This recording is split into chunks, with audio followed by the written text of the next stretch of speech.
사도행전 2장 46절 47절입니다. 우리 같이 한 목소리를 읽습니다. 날마다 마음을 같이하며 성전에 모이기를 힘쓰고 집에서 떡을 떼며 기쁨과 순전함으로 음식을 먹고 하나님을 찬미하며 또 온 백성에게 칭송을 받으니 주께서 구원받는 사람을 날마다 더하게 하시니라. 기도하겠습니다. 아버지 하나님, 감사합니다. 세상에 우연은 없습니다. 우리가 알지 못하고 인정하지 않아서 그렇지 세상 모든 것은 주님께서 주관하시고 인도하심을 믿습니다. 그 안에 저희들이 있습니다. 우리들의 지혜와 또 우리들의 또 체험을 뛰어넘는 하나님의 큰 역사로 인하여 저희가 이 시간 이때까지 오게 된 것을 고백하고 마음으로 주님 앞에 이렇게 고백하며 예배를 드립니다. 이 자리에 모셔서 감사드리는 저들의 마음속에 하나님이 예배하신 은혜를 채우셔서 더 많은 감사로 하나님께 영광 돌릴 수 있도록 인도해 주시옵소서. 감사드리며 예수님의 이름으로 기도했습니다. 아멘. 자, 저희가 11월 감사의 달을 맞이해서 복음서에 나와 있는 감사의 조건들을 살펴봤습니다. 누가복음에 보니까 삭개오가 감사하는 내용이 있었습니다. 주님 만난 거 그 자체를 가지고 감사했습니다. 이게 진정한 감사입니다. 주님이 가장 소중한 나의 주인이 되십니다. 이제 삭개오의 고백이 있었죠. 나병 환자들은요, 병 고치고 난 다음에 가장 감사가 우선돼야 된다는 사실을 또 우리가 봤습니다. 주님이 찾으셨습니다. 요한복음에 가니까는요, 오병이어의 자그마한 것을 가지고도 예수님은 감사를 했습니다. 우리에게는 자그마한 거지만 한 어린아이의 전부입니다. 나사로의 무덤 앞에서 내 말 들으신 것을 감사하셨습니다. 이미 예수님은 하나님의 뜻을 알고 있죠. 이미 예수님은 나사로가 살아날 것을 알고 계셨기 때문에 감사하는 겁니다. 지금은 썩은 송장이지 하나님의 뜻을 아는 사람들 감사할 수 있습니다. 자, 오늘은 사도행전입니다. 사도행전을 기록한 사람은 누가죠. 누가. 그리고 누가는 복음서를 또 기록했습니다. 누가복음은 예수님의 역사고 사도행전은 교회의 역사입니다. 그래서 초대교회 때는 룩엑스라 그래서 누가 행전이라고 책이 하나로 이렇게 서큘레이트했다는 그런 기록이 있습니다. 그런데 이 사도행전의 처음 시작을 보면 누가복음의 처음 시작을 보면은요, 데오빌로라는 구체적인 한 사람을 언급합니다. 그죠? 1장 3절에서 4절에 보면은요, 데오빌로라는 구체적인 한 사람에게 예수님에 대한 이야기를 합니다.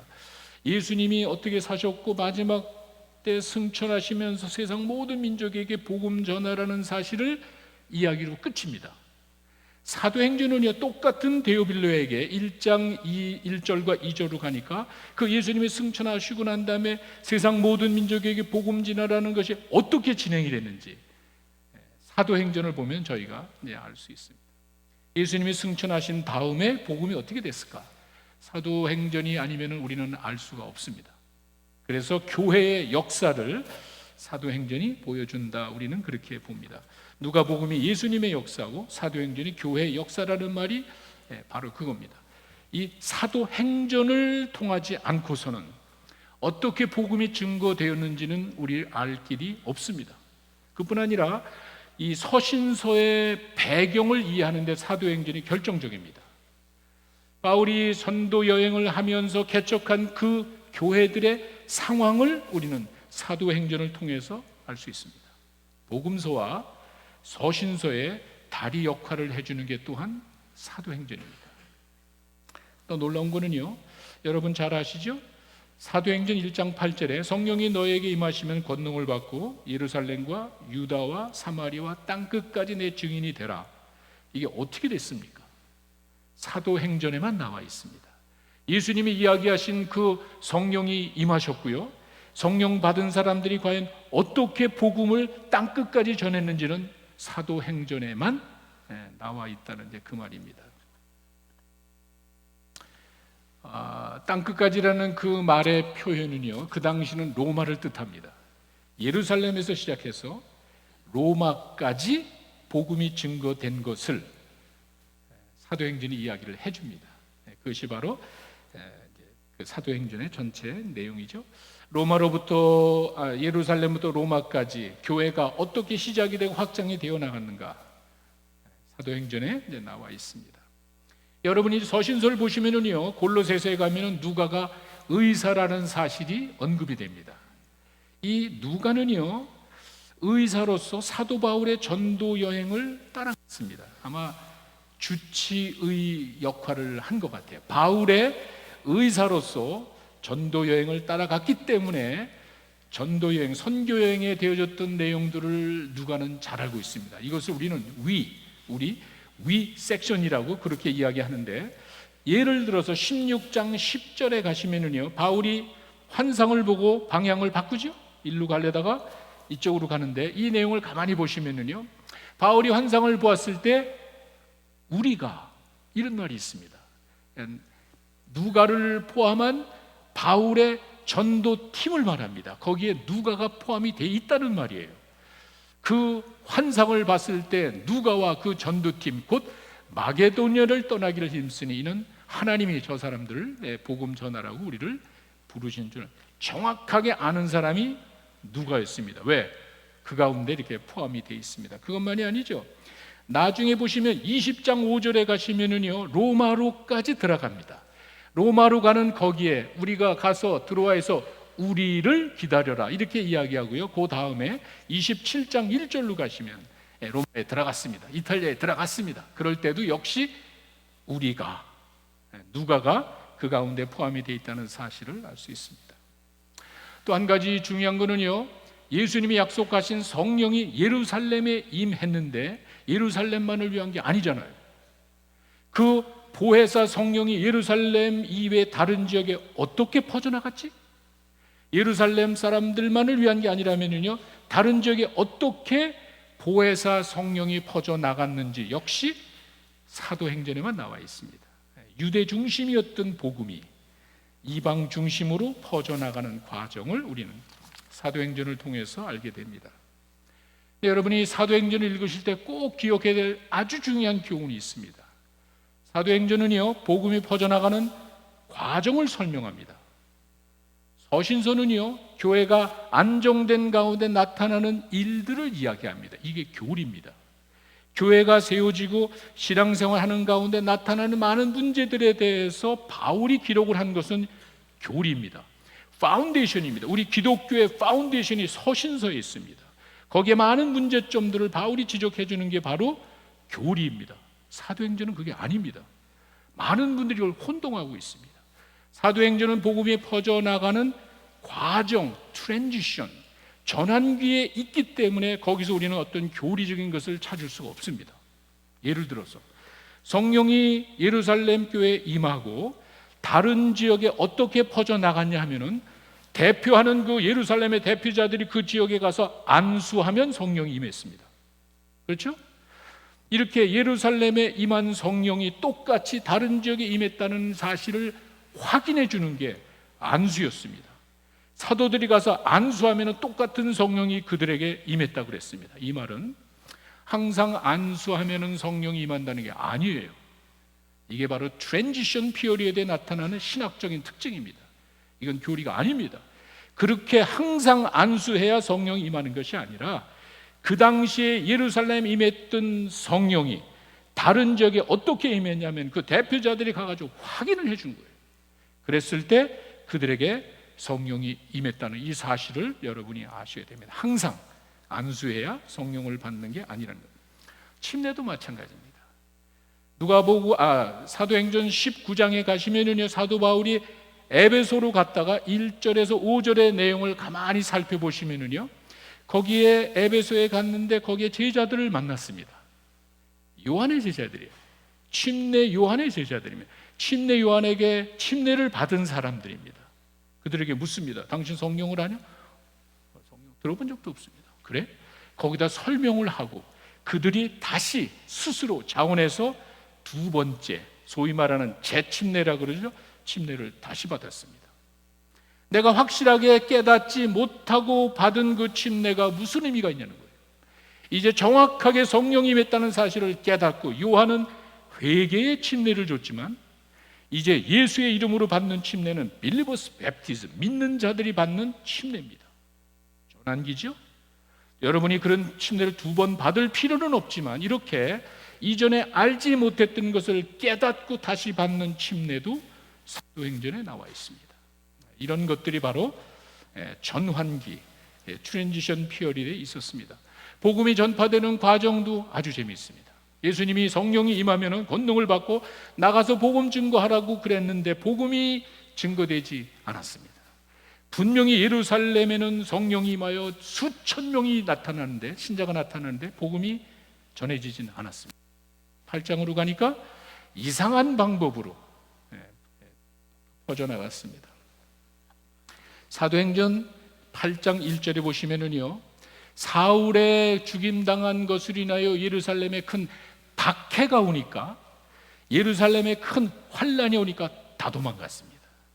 도망간 사람들을 정확하게 유다와 사마리와 땅끝으로 도망갔고 그 흩어진 사람들이 복음을 전했다, 이렇게 이야기합니다.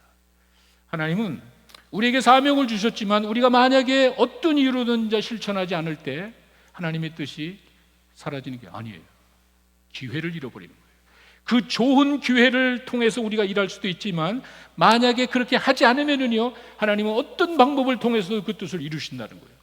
박해를 줘가지고 할 수 없이 흩어진 사람들은 그곳에서 복음을 전해. 이렇게 우리가 생각지 않은 방법으로 하나님의 말씀이 퍼져나간다는 사실을 보여주고 있습니다.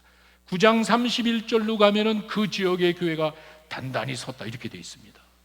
그 예루살렘과 유다와 사마리아 지방으로 복음이 전해지고 이제 그쪽에 교회가 안전하게 속았습니다. 이렇게 복음이 퍼져나갔다는 그런 말입니다. 13장으로 가시면은요, 여러분 잘 아시던 바울의 전도 여행이 시작이 됩니다. 바울과 바나바를 파송하는 장면이 나옵니다. 정식으로 세계 땅끝까지 제대로 복음을 증거하러 선교사가 파송이 됐습니다. 이렇게 사도 바울이 그 복음을 가지고 땅끝까지 복음 증거하는 그 과정인데, 27장에 가시면은요, 1절에 아까 봤죠? 바울이 로마로 들어갔습니다. 그리고 28장 16절에 가면은요, 바울이 그 로마 들어가서 가택연금이라 그러죠? 가정에 갇혀서라도 복음 전하는 모습이 나옵니다. 놀라운 거는요, 바울이 그렇게 원했지만 내가 선교하러 로마에 간 게 아니었습니다. 여러분이 다 읽으셨죠? 바울이 로마에 간 거는 사실이지만 선교하러 간 게 아니라 재판받으러 갔습니다. 재판받으러 간 그곳에서 바울이 선교를 합니다. 믿는 자들의 모습인 것 같아요. 내가 하지 않더라도 하나님께서는 그 환경을 통해서 움직이시고 그 환경에 있을 때 믿는 자들은 뭘 하겠습니까? 복음 전하는 거예요. 바울은 자기가 예상치 못한 방법으로 선교하러가 아니라 재판받으러 갔다가 거기에서 복음 전하고, 그것이 바로 로마였습니다. 이렇게 예루살렘에서 시작한 복음의 역사가 드디어 로마 땅 끝까지 갔습니다. 로마에 가면은 세상 모든 길이 연결되기 때문에 그 다음에는 전 세계로 퍼진다는 그런 말입니다. 네, 여러분 사도행전 읽으시면서 몇 가지 주목할 만한 사건이 있습니다. 그 중에 하나가 1장 18절에 나오는 가룟 유다의 죽음에 관한 내용입니다. 사도행전은 이렇게 얘기합니다. 몸이 가룟 유다가 죽을 때 곤두박질하여 배가 터지고 창자가 다 흘러나온지라. 근데 우리가 아는 거는요, 사도행전 1장 18절과 좀 다른 내용 아닙니까? 우리가 아는 거는요, 마태복음 27장 5절에 가면은 가룟 유다는 목매어 죽은 걸로 우리는 알고 있습니다. 우리가 복음서에서 목매어 죽었다고 하는 그 가룟 유다가 사도행전 1장 18절에 가니까 몸이 곤두박질하여 배가 터지고 창자가 흘러, 이렇게 나와 있습니다. 잘못된 거 아니에요? 모순된 거 아니에요? 왜 이렇게 다릅니까? 라고 이야기합니다. 그런데 문헌에 의하면은 다른 것이 아니라 관점의 차이로 봅니다. 이 마태복음에서는 목매달아 죽은 거에 초점을 맞추고 사도행전은 그 다음입니다. 이게 무슨 말이냐면은 성지순례 다녀오신 분들은 알 겁니다. 감람산의 그 산 기슭이 아주 언덕이 가파릅니다.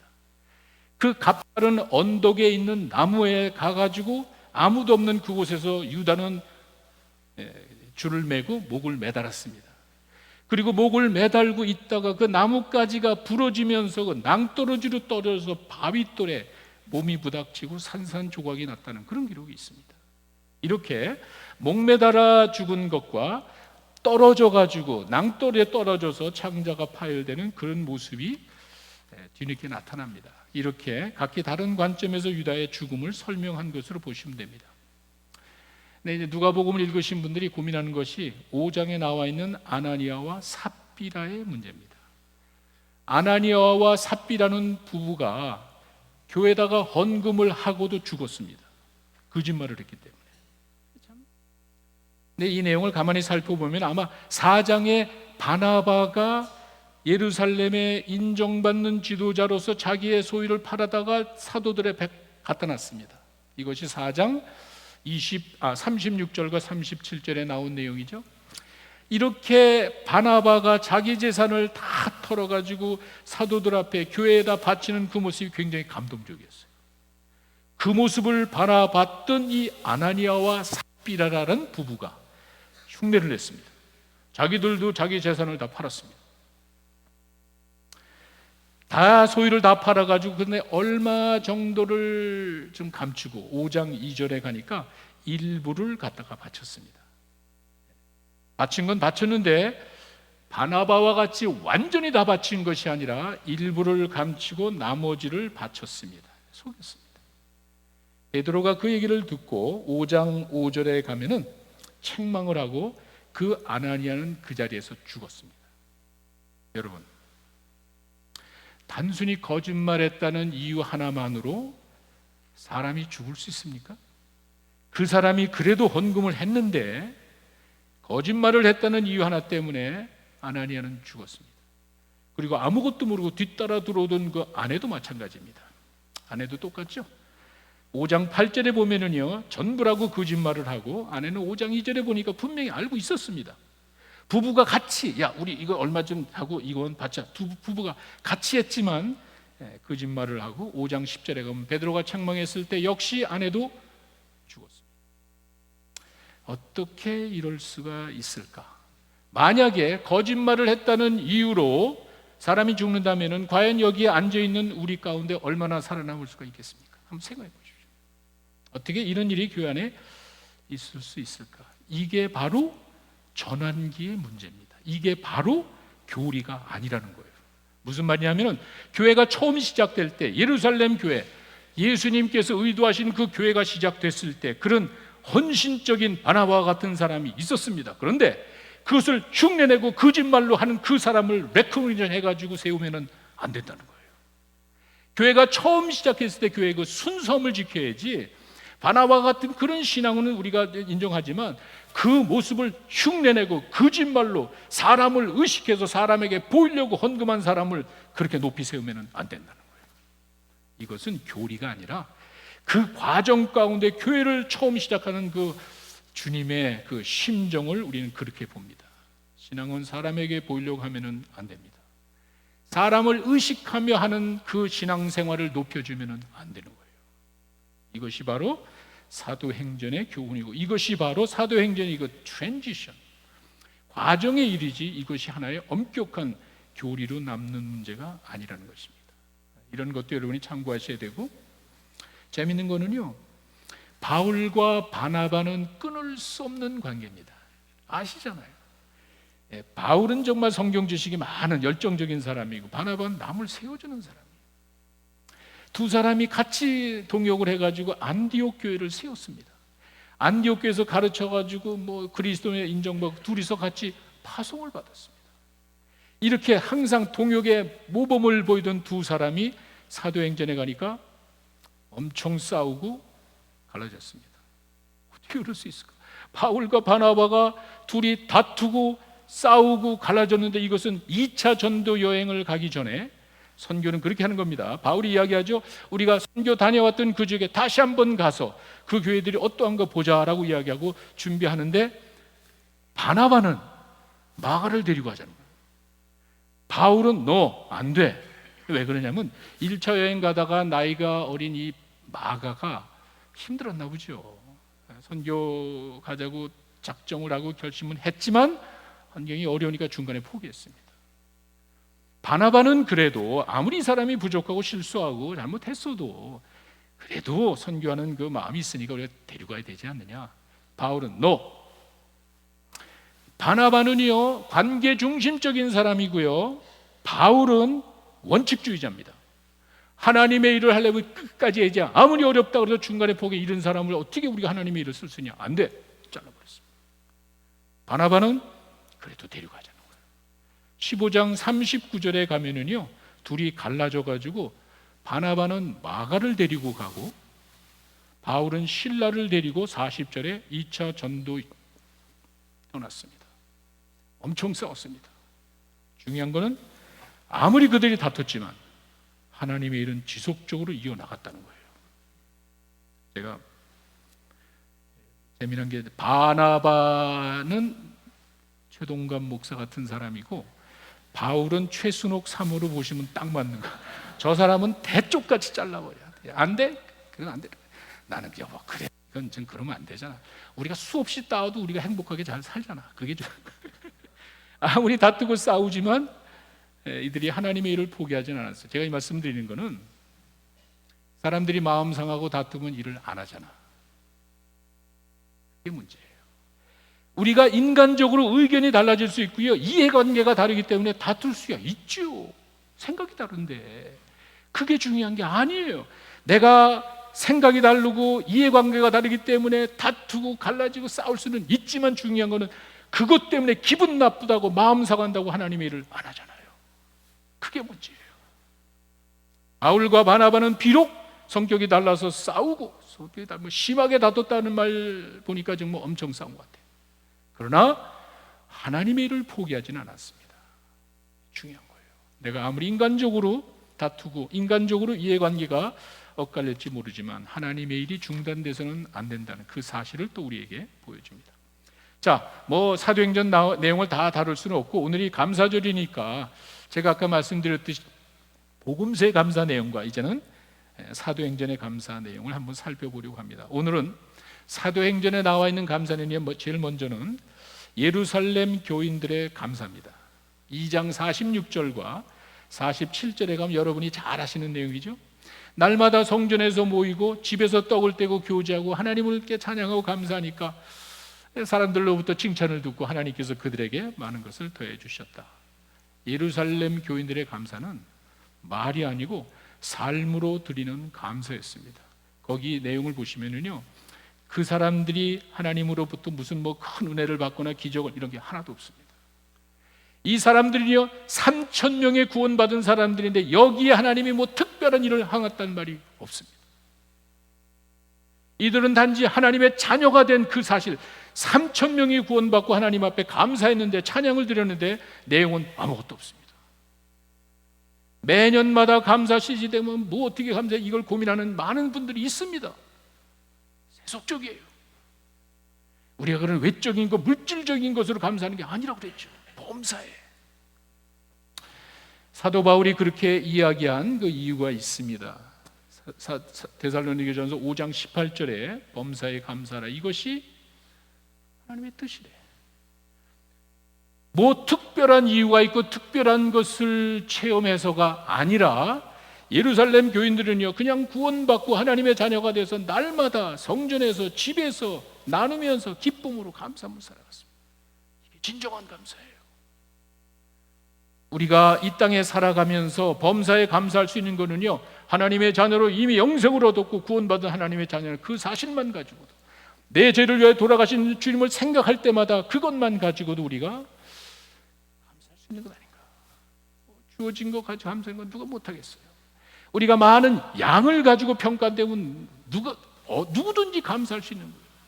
예루살렘 교인들은 그런 게 눈에 보이지가 않습니다. 날마다 성전에서, 날마다 집에서 구원받은 하나님의 자녀들이 서로 교제하면서 서로의 필요를 채우면서 하나님을 찬양하고 하나님께 감사드리고,